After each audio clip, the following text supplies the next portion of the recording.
Okay. So I'm Rob Dickinson. I'm with Community Rights Lane County and Freedom from Aerial Herbicides Alliance. We also have Bobby Lindbergh, who's joining us, who's sort of an expert on the FERN system, and she'll be helping with that. And also Marshall and Katja Kohler-Gauss, who are also been using the system for a long time and also very knowledgeable about aerial herbicide application. So hopefully by now, everybody is seeing my screen, the slides we're going to use. I will put a link to the slides in the chat sometime before we finish. And we'll also put some other links that we use along the way for resources in the chat. So you don't have to take notes. You'll at least get the slides that we have and anything else we're seeing.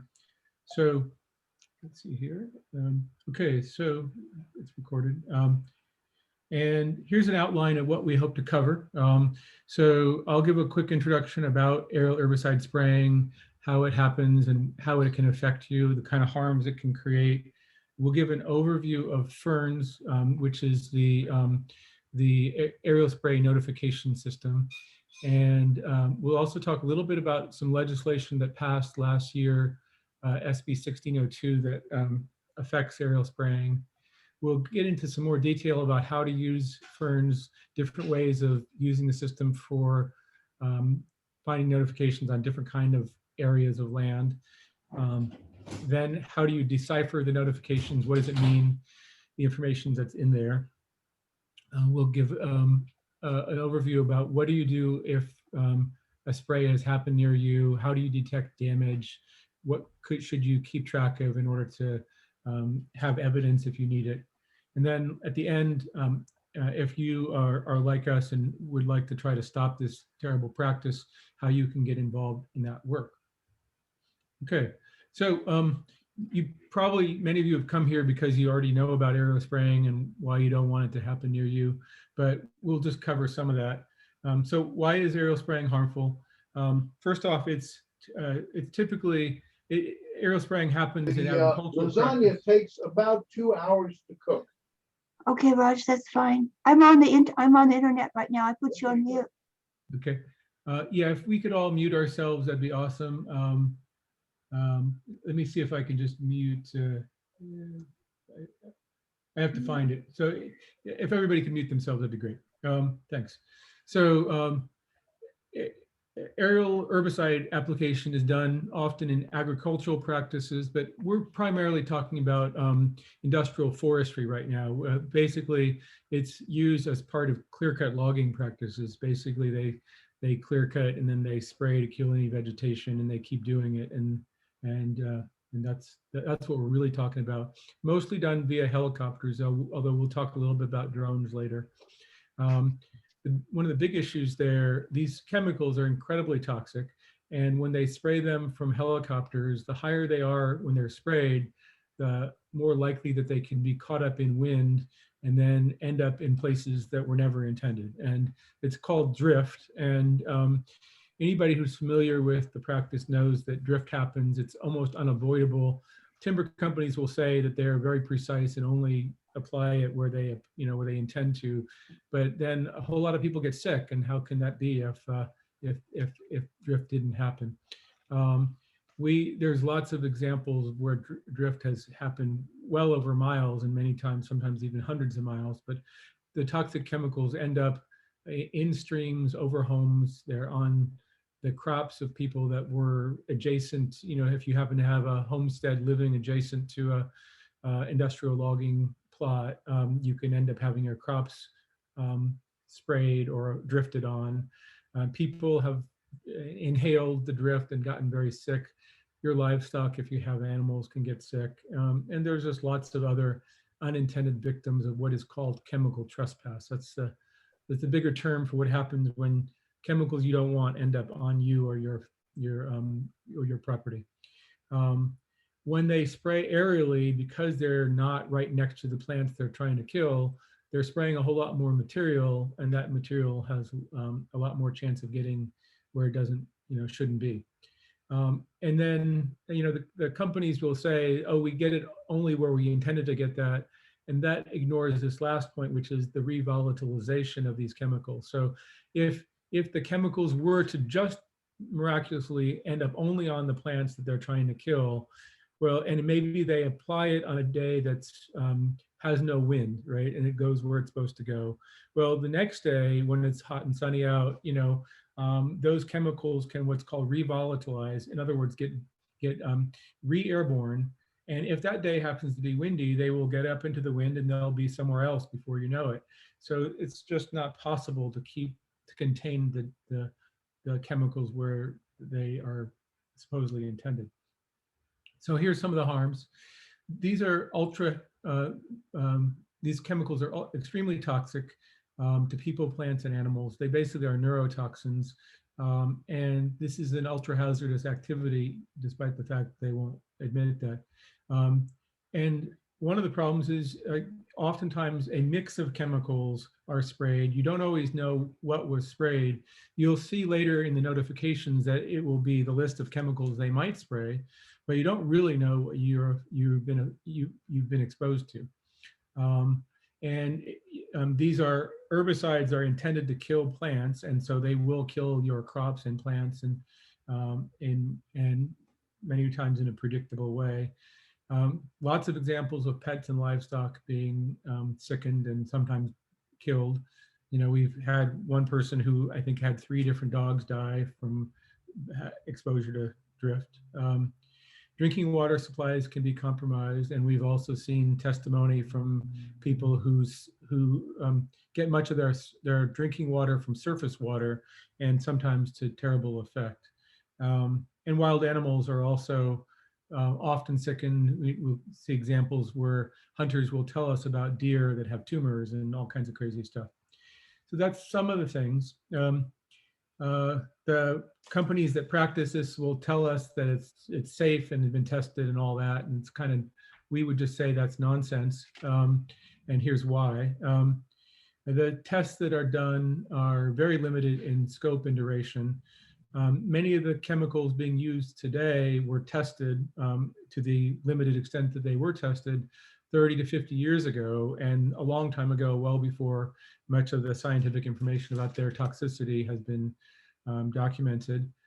There were, in many cases, a great book on this is called Poison Spring by an author who worked at the EPA for 25 years as a scientist, talks a lot about how some of those initial tests were proven to be fraudulent and the books were cooked. And the obvious thing you would do if you find out that a test was flawed is you would unapprove anything that was approved using those tests, but that wasn't what happened.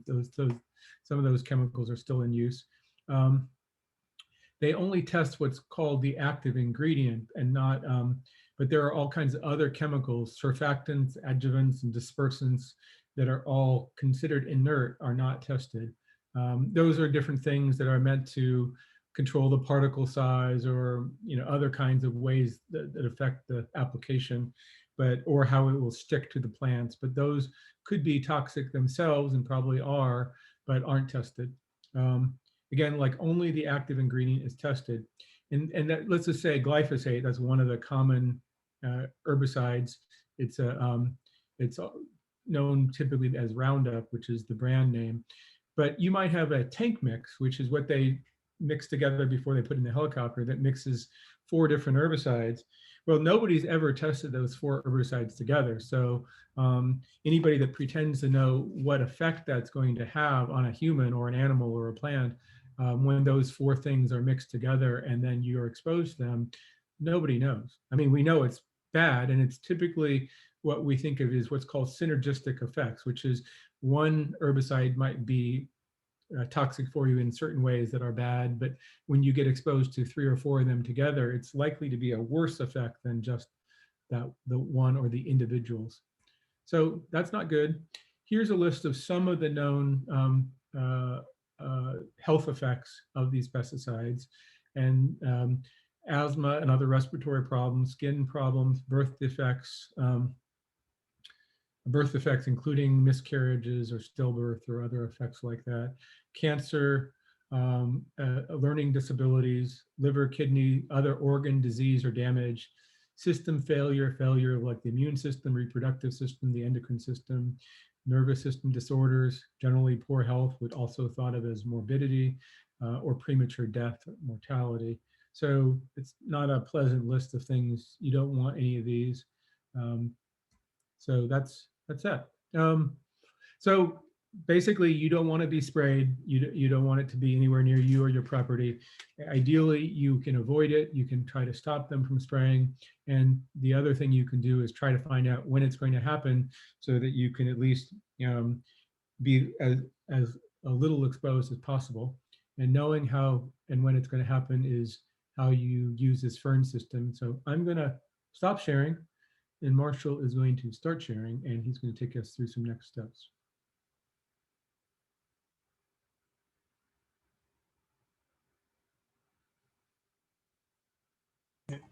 Thanks, Rob.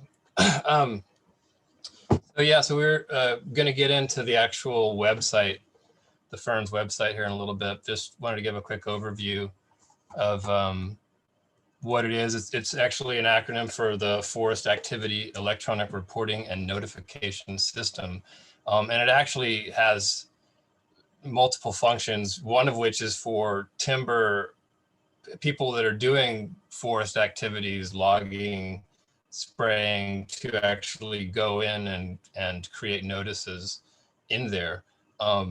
So what it is, and then other people, you can subscribe to it and get information on the notices. So it works in a couple of ways. One is you create an account, and it's just a simple account and password, verify with your email. You can go in, and I'll show you in a little bit how you can set up a subscription. A subscription, you can define parameters that you want in terms of like the area you're in, the kinds of notices you want to get. And you can set that up and you'll start getting email notices for everything that fits your subscription criteria. They're not retroactive though, so they start from the moment you start it. And they always end on December 31st, even if you start one on December 30th. They end of the calendar year and you have to renew them. You have to resubscribe each year. And what they do is you can set up notifications on all the different kinds of forest activities, not just spraying. There's aerial spraying, of course, there's ground spraying, there's logging, there's road building, there's slash burning, there's all kinds of things in there. So as we get deeper into it, we can show you a little bit more of how that functions. And Bobby's going to walk us through some of the information that recently came out that impacts how FERNS operates. Okay, Marshall, could you go back one slide, please? Yes. Oh, sorry. Thanks. Senate Bill 1602, which Rob indicated was passed last year by the Oregon legislature, was the result of a compromise that was between the timber industry and several environmental groups, and it was moderated by the governor's office, and it was intended to avoid some conflicting ballot measures that were likely to happen. And it essentially, Senate Bill 1602 does two things. It expands spray buffers for certain things, and it also provides for a new system in FERNS where people can register and receive individual notice of helicopter sprays. So first of all, this applies only to spraying with helicopters. It doesn't apply to fixed wing aircraft, which are used sometimes, and it will not apply to drones, which we don't think have been used in forestry in Oregon, but they have been used in agriculture, and it's likely that they will be used in forestry in the future. So on the expanded spray buffers, for domestic water use in fish-bearing streams, there is now a requirement for 75 feet of a buffer, and helicopters cannot spray within that buffer. And it's 50 feet for surface water in non-fish-bearing streams. And when there's water intakes, again, there's an expanded buffer of 300 feet. And the next slide, please, Marshall.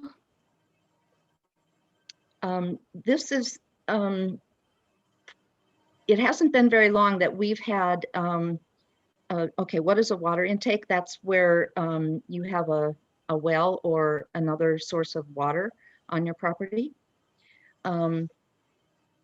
So this expanded buffer that applies to helicopters only goes to 300 feet from the edge of a dwelling and 300 feet from the edge of a school campus tax lot.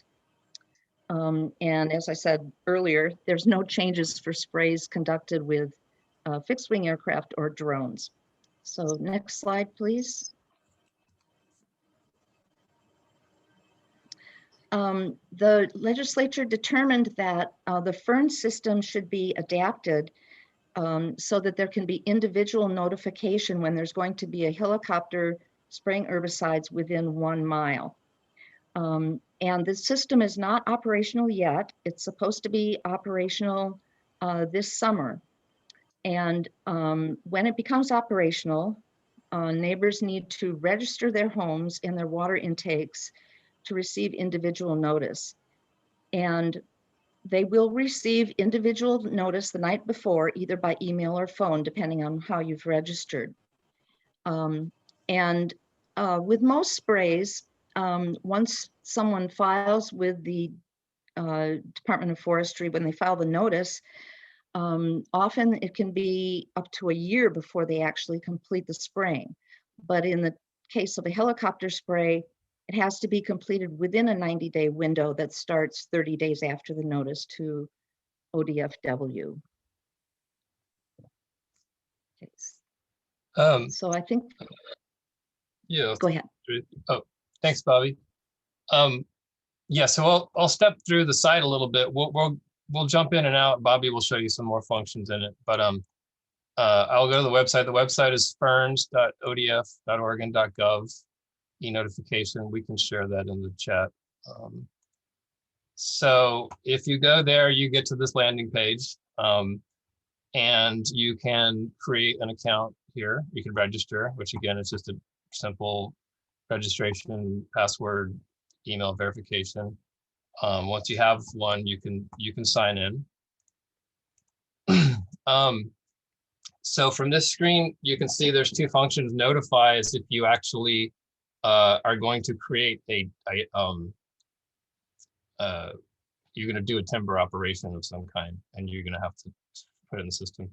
Subscribe is where you can set up the subscription to find out about sprays. So here's a list of subscriptions we've already set up that have different parameters, and here's some that expired. I'll show you how to create a new subscription. So there's this create subscription button in here. It takes you into this map view, and you can zoom.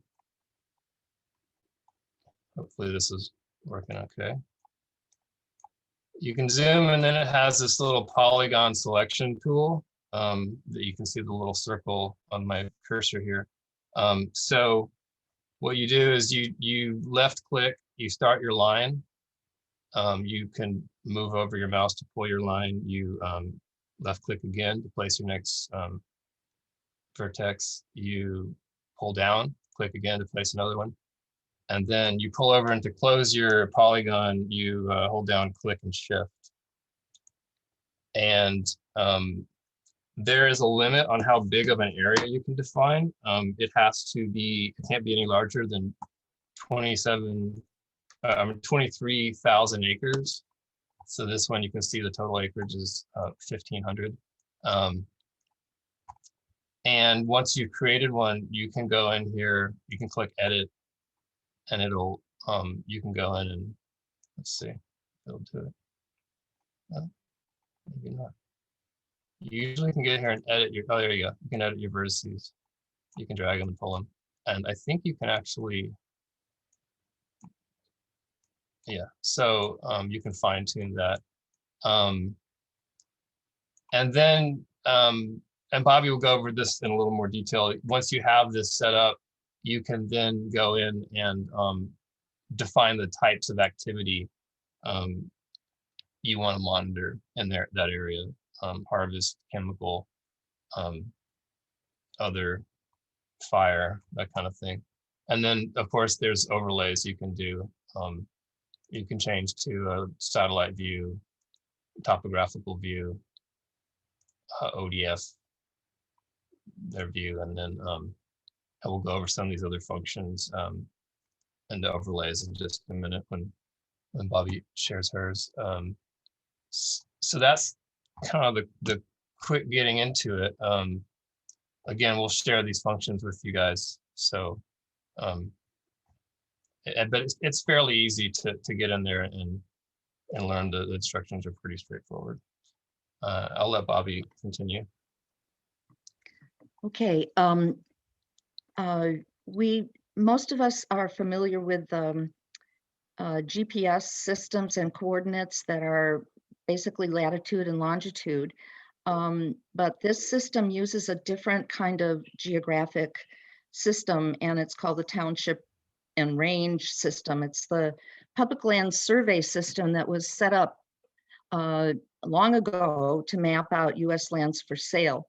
And it is basically a rectangular coordinate system. So we have baselines, which are east and west lines, and meridians, which go north and south. And that sets out a way for you to define a specific area. So the baseline that's used in Oregon is one that goes across the state a little bit below the Columbia River. And the meridian system that goes in Oregon is called the Willamette Meridian, and it pretty much goes down the Willamette Valley. And so if you determine a township and a range, you're defining an area that's 6 miles on a side. And essentially that's 36 square miles. And it's divided into 36 sections of a square mile each. So next slide, please.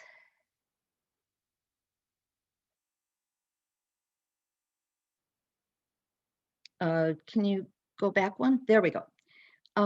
This is from Lane Council of Governments, and it shows the various townships and ranges within Lane County.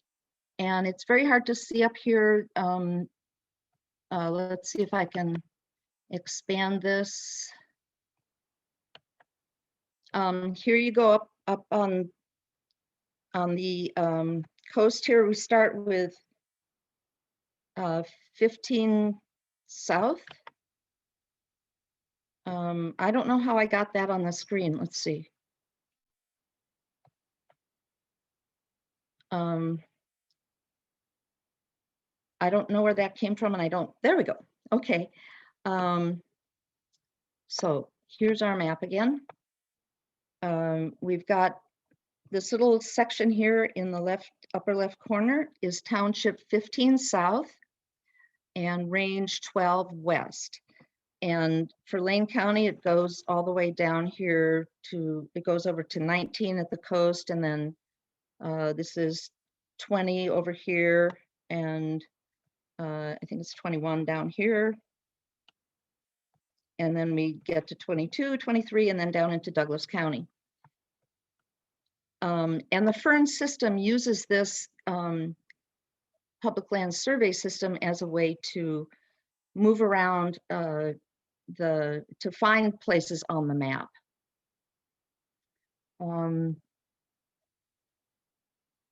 So now I'm going to go to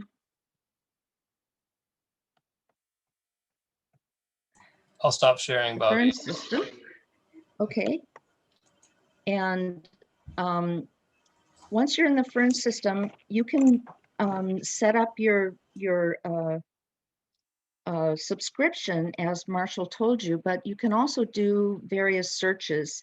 if you want to find out more information, generally speaking, about various aspects of herbicides in the forest. There's two types of searches. A simple search.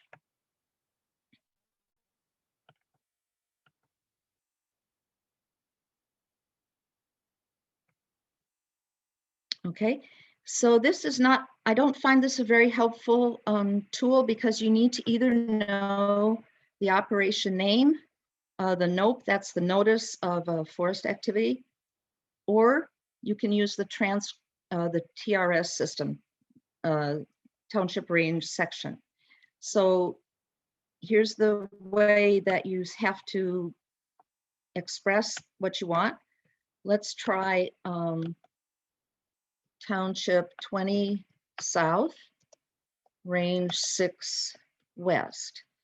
You can put a section in, but you don't have to. I'm not going to right now. And we'll hit go.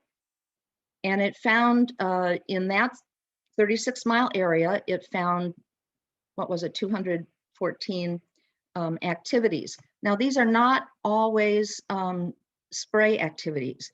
This covers all the kinds of activities that are included in commercial forestry, timber falling, road building, all sorts of different things that we'll see in a minute. And the various notifications that are within that area are shown down here at the bottom. And there's usually about 5 per page. So there's in 214, there's about 43 pages of these activities. And if you want to look at a specific one, you can hit this little thing here, and that will show you, that will give you a map of the specific activities for that particular notification. So now, as I said, that's not particularly helpful. So let's go to the advanced search.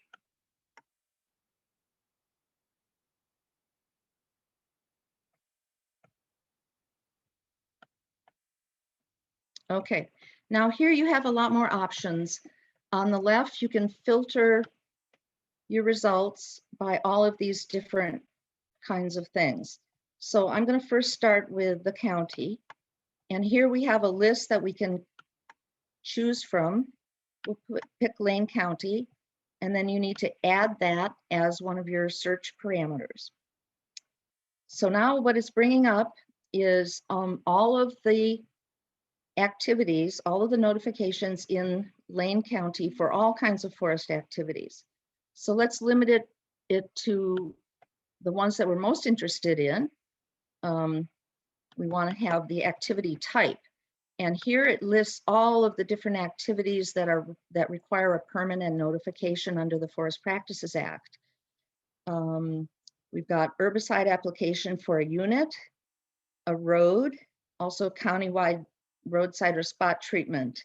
It also can cover animal repellent application. Let's see, rodenticide application, fertilizer application, and insecticide and fungicide application. But the most common one is the herbicide application. So let's take that one and add that as a search parameter. And the results that you have are all of the notifications in Lane County that are for an herbicide application.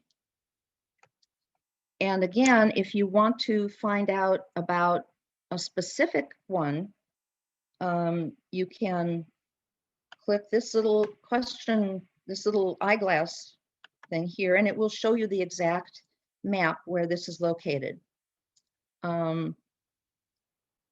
And if you want to take these search results and export them to yourself, you can do that. You hit this button and it says, are you sure you want to export these search results?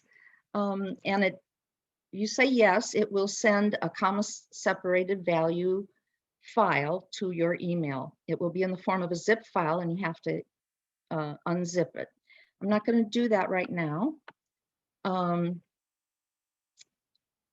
The other thing that you can do is you can click this and it will open the summary page for that notification. Okay, let's look at this summary page. It shows you a lot of information about that particular notification and spray. This one's coming from the Veneta office. Tells you the company and their address, the landowner. This is the actual legal notice here. Now this one tells you the unit size, 19.9 acres. And then there's another unit on this notification of 7.7 acres and yet another of 9.9 acres and 9.8 acres. And this is quite a big one. So it shows all of these. And also, under certain conditions, if there are activities that are going to occur within 100 feet of various streams or wetlands, or within 300 feet of various protected resources, it requires a written plan. And that written plan is right here. And you can click that and you can get a copy of that written plan and you can download it. Okay, and then there's some information about inspections and comments here. Now you also have the option here of saying print full report. So let's try that. Are you sure you want to print the report? Yes.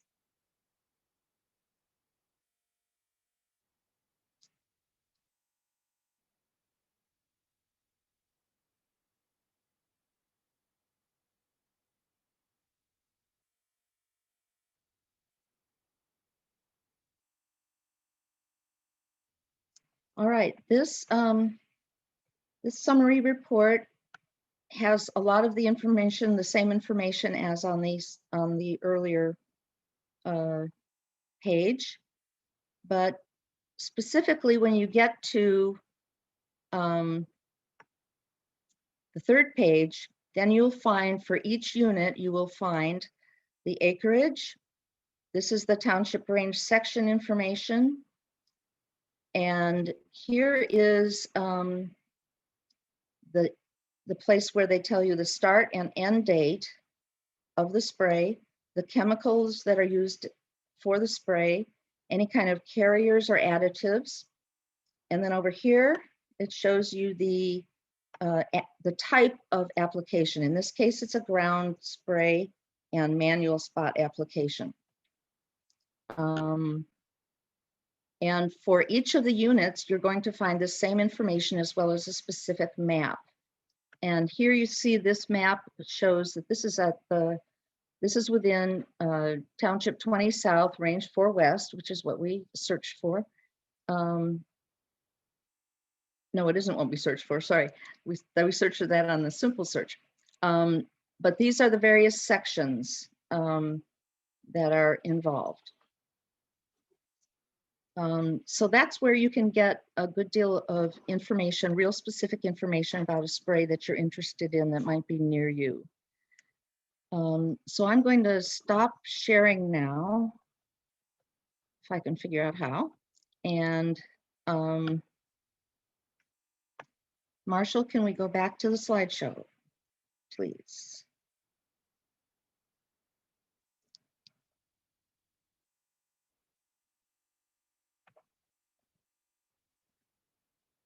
Okay.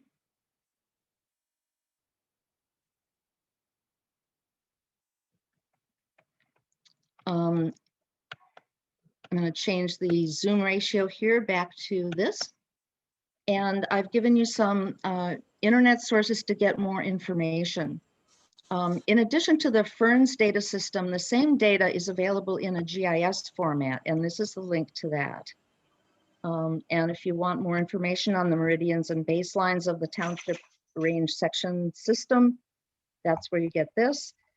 And this is a link to the map that actually shows where you are in, where the townships and ranges are in Lane County. And with that, I'm turning it over to Katja. Thanks, Bobby. Okay, so I'm going to go over what to do once you get a notification and you want to find out more information about the spray. So I'm going to talk about who to contact and the documentation you'll want to probably do.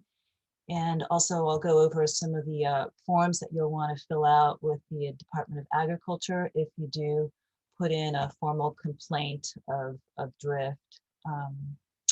So on the notification, when you get the full report that Bobby showed us, you'll see the contact information for the landowner and the operator, the person who's hired to do the spraying. And we have called both. We get more information about the sprays, and we can actually, we have been able to find out when and what was sprayed by talking to Abel Salgado, actually, has been really communicative. And we have also contacted the landowner and when we want to try to convince them not to aerial spray. And in the one case when it happened close to us, less than a mile away, they did agree to not aerial spray and ground spray instead. So yeah, we organized our neighbors and well, we had a drift event before we got this notification for the aerial spray that was closer to us. And the drift event happened in 2014. And we had an issue with, well, we got sick and also had a lot of plant damage. And so part of our letter included, you know, our concern that that's going to happen again. And we went up and down our main road here and talked to all our neighbors, shared the letter with them that we wrote to Weyerhaeuser asking them not to aerial spray. And they all signed it, and that was effective. They didn't stop, but they ground sprayed instead. So you can offer alternatives too. We have a friend, Jeannie Harden, who actually organized her neighbors and approached their the neighbor that was going to spray and offered to manually remove the unwanted plants, and they were successful in doing that. We even offered Weyerhaeuser to run our goats through the property because that aerial spray notification that we got after the drift event was going to be for a spray on land that hadn't been planted yet. So that might be possible, but maybe not likely. But everyone's, make sure to get everyone's contact information for easy communication between all your neighbors. And then if they're going to spray, I would make sure, even ground spray, because we've had drift from ground spray or revolatilizing. I mean, it's come down in the rain too. We grow a lot of our food, and I've experienced, you know, plants that I've hardened off or take out during the day, starts, and sometimes they get rain, and then a couple days later they start having some of these signs here. So it can happen in revolatilizing and rain coming down on your plants too with the damage. So some of the damage that we've noticed with drift are spots and holes, cupped and curled leaves, bumpy and, you know, mutated stunted growth. And I'll show you photographs of this. Yellow veined leaves, essentially a lot of plants can't absorb nutrients. The microbiology is affected, I'm sure, that normally would make nutrients bioavailable to the plants. And so they, you know, look sickly for that reason too. Damaged, and then damage on many types of plants at the same time. So that's a telltale sign. I've talked to a few agronomists that I've sent photographs to when we were first trying to figure out what was going on with their plants. And they agreed that because there were so many different types of plants at the same time that showed damage, that it was, likely that, or pretty sure that it was caused by drift. So these were some of the plants in 2014 after we saw the helicopter fly by us. It went towards Weyerhaeuser's land. We called them. They confirmed, oh yeah, it was a aerial spray. This was the first drift event, and it was a mile away. So we weren't actually worried about it, but we did end up getting sick with flu-like symptoms. And then our plants about 3 weeks later started showing damage. So it's not necessarily a right away effect on your plants. It kind of depends, I guess, on how close you are. But so this is Portuguese laurel. It got a lot of fern holes and holes and spots. This osobere, alder, all these plants that do really well in our climate and soils here. Blueberry leaves later, this started losing a lot of their leaves and had a lot of spots on them. Actually, these were leaves that I had collected for the Department of Agriculture's inspector that came, but he didn't end up using them. So I just took photographs of them, but they were really damaged and spotted. And then this is a real common also symptom, is twisted, curled leaves and deformed. So that's a dogwood, flowering dogwood, and ash. And then I saw damage on plants, so-called weeds that we harvest for medicinal purposes and also eating or teas. And I've been working with these plants since 2005, in Eugene when we first lived there, and I never saw this kind of damage or the extent of this damage. These are dandelions, yellow dock, twisted, dots, lemon balm, and here later in the season with yellowing veins, poison oak. I've never seen insects eat that, and comfrey, cupped leaves, pretty common too. Sign of damage in the twisted leaves on this is comfrey again. And nipplewort, so this really crinkly, mutated sort of look. We saw this a lot after sprays. So the good thing about also becoming aware of what's going on around you in terms of sprays is you can start correlating some of the damage to the sprays. So it's really important for that reason too, to document all of that. And this is, so these are mostly annuals, except for the apple here, but favas that grow for years, and they grow in dirt, and do beautifully. And here after the 2014 drift event, had a lot of bumpy, dumpy, looking leaves and curled, and then they eventually developed a lot of blackened spots. So did the beans. It did go on to produce beans, but they were very black and kind of moldy, fungusy looking. And these are peppers that I had starts that I had out, and they got rained on and get this curly, twisted, deformed leaves. So now I have to keep them covered with plastic because there's still a lot of spraying going on, and sometimes this still happens. Sunflowers. So this shortened the growth should actually be out to here on the sunflower leaf, but they get shortened and cupped. And these are collards, and they just get can get kind of deformed like this. And I didn't see any insects, no aphids underneath these plants. So I can imagine, like, what is it doing to us or wildlife when it rains on us or comes down on us? And these are apple trees. This is an apple tree that kind of developed diseased looking symptoms on it, and the apples weren't so great that year. And then in the forest, there's about 1/4 of a mile towards that aerial spray site that was a mile away from us. And this was in the fall, so later in the season, a lot of plants looked very diseased. Oak, maple, duck's foot, Solomon seal, and nine bark, and ash. And this is all within just a couple of feet from each other.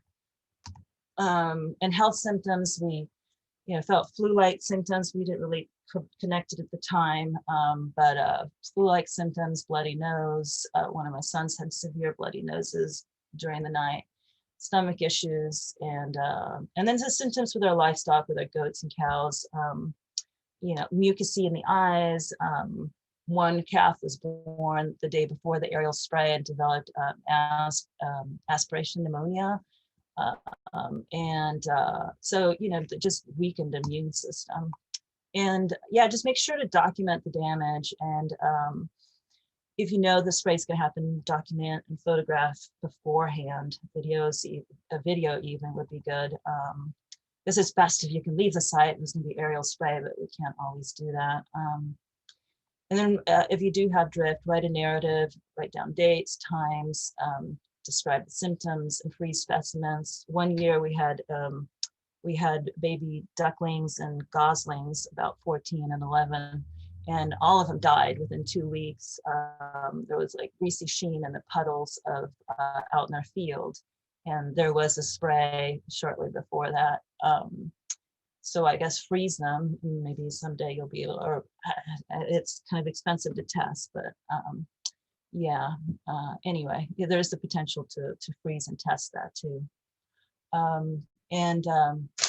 So call the Oregon Department of Agriculture if you suspect drift.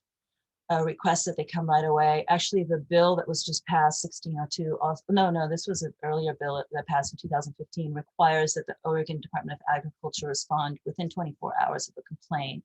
So call them right away, request that they inspect, make sure they take samples, record your conversation when they come too, because we, through the Freedom of Information Act, have also gotten complaints from other people in Oregon in the past years. And I've been able to call some of them and let them know about the work that we're doing. And I hear their story, and it's different than what's documented with the Department of Agriculture. So yeah, recording your conversation with them when they come out is really important too. Make sure to fill out a report of loss form if you lose livestock or plants, crops. They didn't willingly give me this information in 2014, so I had to ask for it. But yeah, make sure you fill out the report of loss form. And these forms are online now too on their website.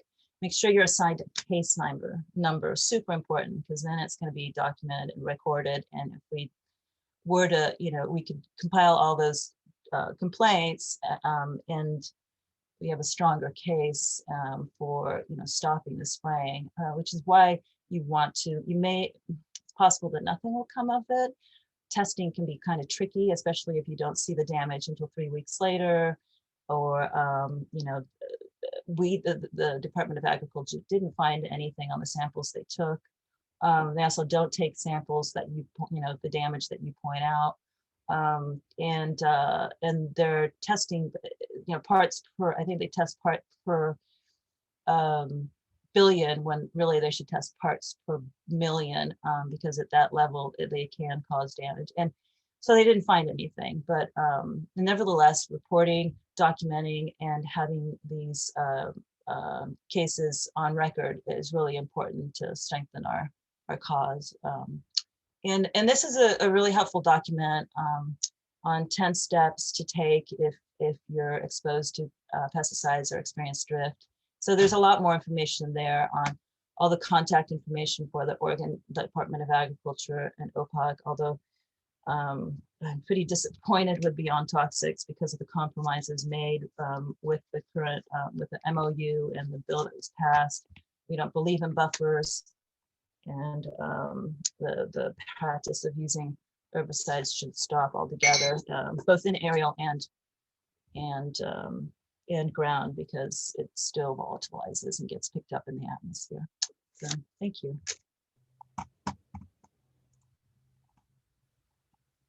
Okay. So I'm going to start sharing my screen again. And then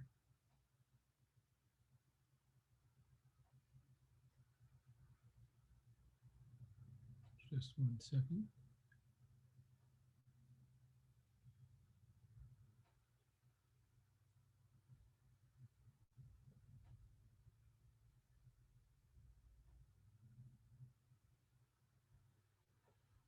Sorry for the pause, getting the system to work again. Rob, I could keep sharing and you could just tell me when to advance it. I Oh, there you go. think we're good. Okay, so by now you've heard that aerial spraying is bad and dangerous. You've heard how you can get notified if they're going to spray near you. And you've heard what you should do if you're about to be sprayed or have been sprayed. But best of all would just not be sprayed. So, and so how do you get involved to stop the spraying? So first thing we'd suggest is support the community rights efforts to ban aerial spraying. Community rights is a method of activism, a strategy for basically asserting that within our local communities, we should have the right to say no to different kinds of corporate practices that we feel cause harm in our communities or threaten our health or safety and welfare. And that's what we in community rights are working on. And we are part of a coalition of groups that have advanced initiatives, local countywide initiatives to ban aerial spraying in our county and to also ban other bad practices. So I will give you some links for how you could get involved with Community Rights Lane County, or the Community Rights Lane County is a nonprofit, and we educate people on why we should have this right to stop certain harmful practices and pass local laws that protect our health and safety and welfare. There's another group called Freedom from Aerial Herbicides Alliance, or FAHA. That's a more, it's also a political action committee, or a PAC, because it was advancing this ballot measure. But the efforts are aligned and compatible and supportive of each other. You can demand action from your legislators in terms of passing laws to stop aerial spraying. The legislature has, to a large extent, been co-opted by the timber industry and the spraying interests. But there have been some good legislators, such as Marty Wilde, who have been putting forward legislation to stop aerial spraying or limit it, or to provide more restrictions or notifications on it. And oftentimes it doesn't take too many legislators to oppose something and stop good work. So wherever you are, you should call your legislators and tell them that you don't want this practice to happen. One of the reasons why we've been blocked in a way from passing local laws to ban aerial spraying is the Oregon legislature has passed laws, the Forest Practices Act, the Oregon Forest Practices Act, that basically says that only the Oregon legislature should be able to regulate forest practices or pesticide practices, and therefore that we in Lane County or in any county are not allowed to regulate forest practices or pesticide practices. That's what's called state preemption. They are preempting us from passing local laws on that topic. And it is that kind of preemption that has prevented local laws from taking place. Lincoln County, our neighbors to the west, have passed a law banning aerial spraying and banning all aerial pesticide application and doing a lot of other good things. And it was, despite being outspent like, 100 to 1, they managed to pass that and have it take effect for a while. There was a lawsuit that ultimately was decided in favor of sort of timber interests, saying that their law was preempted by the state law that says you can't do that.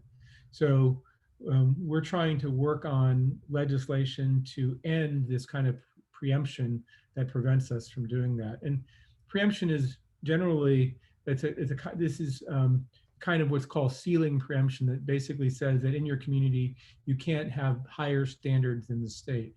Another kind of thing that's preempted, let's just say if we wanted to have a higher minimum wage in Lane County, we can't do that either. We're preempted on that. There's all kinds of things that we can't do because of state preemption. Educate your friends and neighbors. That's why we're recording this, but we would be happy to give talks about community rights, about forest practices, about aerial spraying, or you could show them this very talk. That's why it's recorded. We have monthly meetings. You could join Community Rights Lane County or our groups, and I will tell you how, if I can get this slide to advance. Okay, so for more information, here's the two groups I mentioned. Community Rights Lane County, we have a monthly meeting. It's called Community Rights Action. It's the third Monday of every month, and I will put these links in the chat as well. So you can come to our meetings. If you go to either of these websites, the communityrightslanecounty.org or freedomfromaerialherbicides.org, you could get on our mailing list, and then you would know about when we have these meetings. And they're pretty informative, pretty interesting. People come, we like each other, so you should join us. That's it for the presentation. We want to take questions, and we'll take as many questions as we have time for, as people have interest. Two ways to do that. One is you could raise your actual hand. You could also do what is the reactions, where you raise your virtual hand, or you could put your question in the chat, or you could just put stack in the chat, in the chat, and we would call on you. So either way, we'll try to work through all the questions you have, anything that we haven't answered.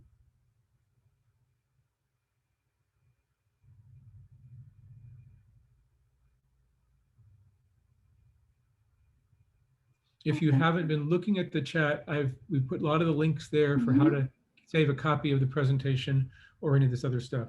Go ahead, Gail. I just want to add that I live on London Road.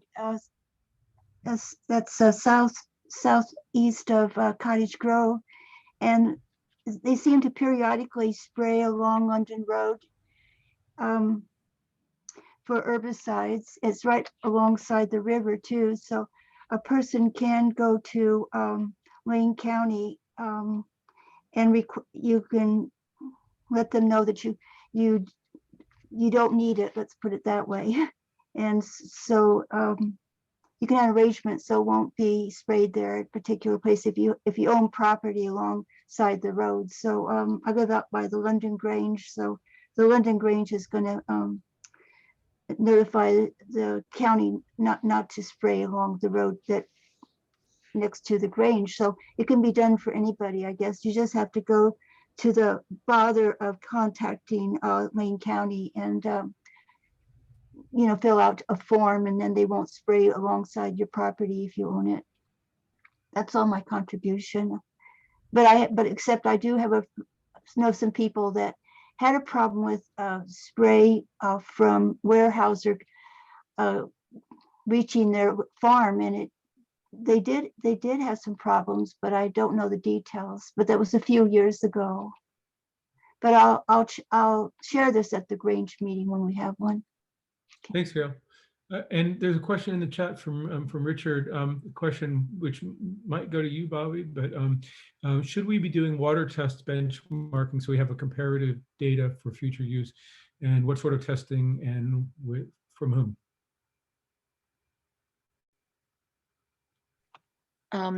Water testing is a great tool. Unfortunately, it's rather expensive, especially when you're talking herbicides.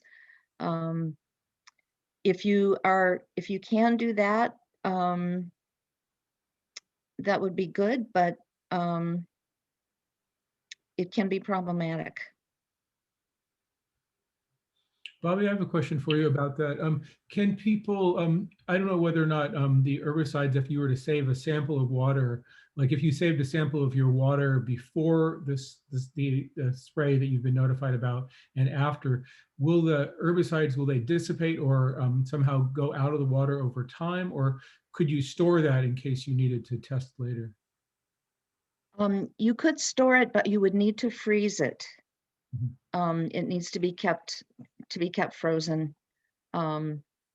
Otherwise it will dissipate. Okay. Who else has a question? I don't have a question, but I just wanted to respond to the question about testing. There was an article in the Registered Guard that was just printed a couple of weeks ago about testing the Oregon rivers, and where they found a number of forestry herbicides in it, and it was OSU that did the testing. So maybe it wouldn't hurt to contact the people who did that testing to find out how they did it and how much it cost. Thanks, Petra.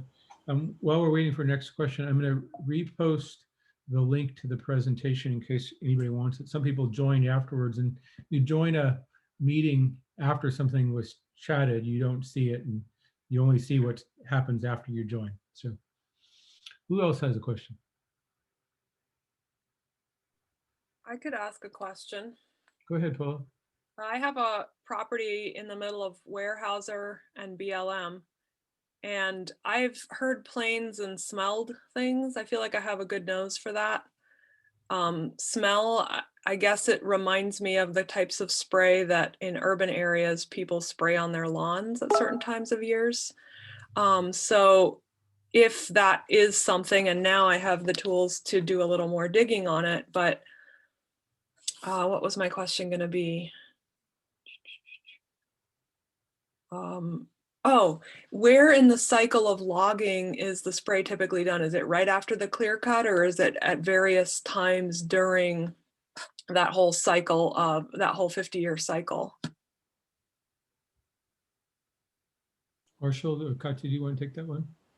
Well, I've seen them, they spray before they plant, and sometimes they don't plant right away. And then they spray at least, our experience have been up to 3 times, not necessarily every time, but yeah, it can be up to 3 times. I mean, over the period of the growth of the trees. Right. So usually like right after, before a plant, and then a few years in. And then again. And then again, usually within the first probably 10 to 15 years of the tree's planting cycle. And you know what they're doing is they're killing, I mean, they're killing whatever, but they're mainly killing competing hardwoods, which, like when you see the damage we saw on fern and oak and things like that, that's exactly what they're intending to damage, you know.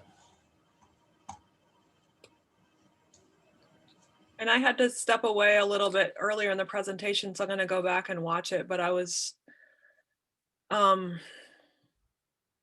shoot, what's going on with my mind? Oh, so they could be spraying on my property, just not within a certain distance from my house. Is that correct? I have a 10-acre parcel, and I saw the buffer information. I mean, you could technically be on my land spraying, but not within 300 feet of my house. So they could potentially be spraying the other parts of my land? No, no, but you could be hit by drift. They can't specifically target anything but their own property. Okay. But there could be issues of drift from a nearby spray. Okay. But if, for example, if you live really close to commercial timberland, then your house might be close enough that you would need that buffer, that you would be able to have a buffer that would actually extend on their land. And that could depend on where you're, say, even if you have 10 acres, if your house is located next to one property line that it is adjacent to the property line of the lot they're spraying, you could be pretty close, even though you have plenty of land.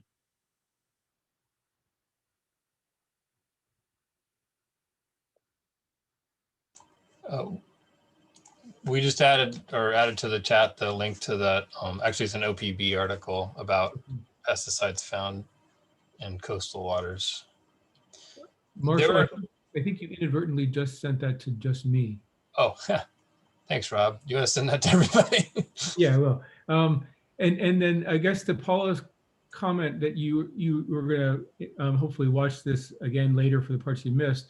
I think our plan is to post this to one of those websites. There's usually, I think, a section for videos on either Community Rights Lane County or Freedom from Aerial Herbicides. So that would be at least one place where we would have this, and we probably have a YouTube channel. But if you get on our mailing list, then you'll all but certainly know how to find it. And I have reposted that OPB article. Which mailing list, Rob? If Community Rights Lane County, we send out some semi-regular emails, not so much that you'd call it spam, maybe 3 or 4 times a month is my guess. Okay, thanks. Paul, I wanted to ask you a quick question. Sorry, I didn't hear the, you asked about the smells that you were smelling. Did you say they're pretty strong, like along a body of water, a creek or a river? My place is, I would say, about 500 feet uphill from the river. Uh-huh. My property doesn't adjoin the river, but and I don't really recall where the plane was, but I definitely hear the plane circling and spraying, I assume. And then there have been times when I had that smell and I didn't feel like it was my imagination. I do sometimes imagine things, but I didn't have spray on my brain and I smelled a spraying kind of smell. Yeah. You know, one thing, they do actually also include one of the adjuvants they now have as a smell blocker that actually interferes with olfactory senses. That's one of the things they combine in there. And I meant to mention too, I don't think we did, but when you see the notification list, it'll have like a menu of different herbicides. They aren't necessarily going to use all of those. They actually don't know. I think what you've kind of figured out over time is that these companies really have no connection to the land at all. Like they just know because it's on a spreadsheet or something that they're going to log this area, and they don't even know what's out there really. Like they're not spending time out there. So they'll put a list of all of these things, and then it comes down to when they finally show up for the day to spray, what they decide is going to be the thing to use or what they have the most of in the truck or whatever. So that was one of the things when you call too, if you get a notice to call to find out what they are going to use, can give you a little bit more information. But we've also just found that like we said, even just calling them and letting them know that you know that you're paying attention makes a big difference. It puts them on notice, and because so much of this happens just invisibly, and timber is used to being able to work in the shadows and do whatever they want, right? They're not used to being called out on stuff. So even if we can't, like, the system is still designed to, allow this activity to continue happening, but just by putting them on notice that we're paying attention, I think it alters the dynamics.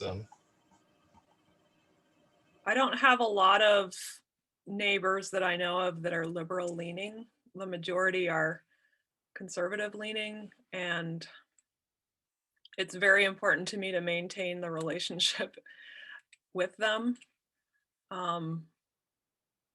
But I guess I can fly under the radar until I find out if anybody else feels similarly.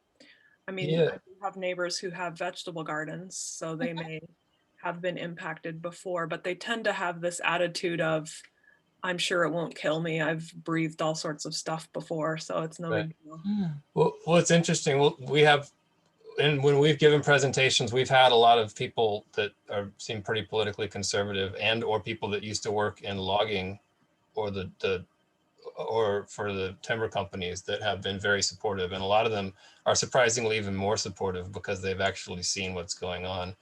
And, I think that, like, being poisoned and being trespassed upon is something that can cut across political ideologies, especially because this is an issue of property rights, right? This is infringement and trespass on property rights, which will resonate with most, conservative-minded, libertarian leaning people. So, yeah, I mean, you have to navigate that with grace, but you'd be surprised that there's commonality you can find there. Other questions?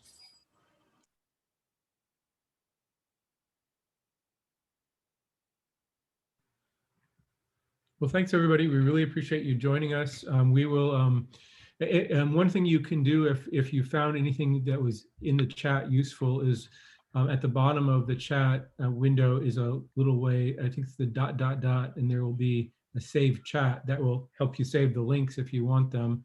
And then like I said, we'll make this presentation available shortly. And then hopefully you'll share it with more people or join our meeting or come help us stop the spraying.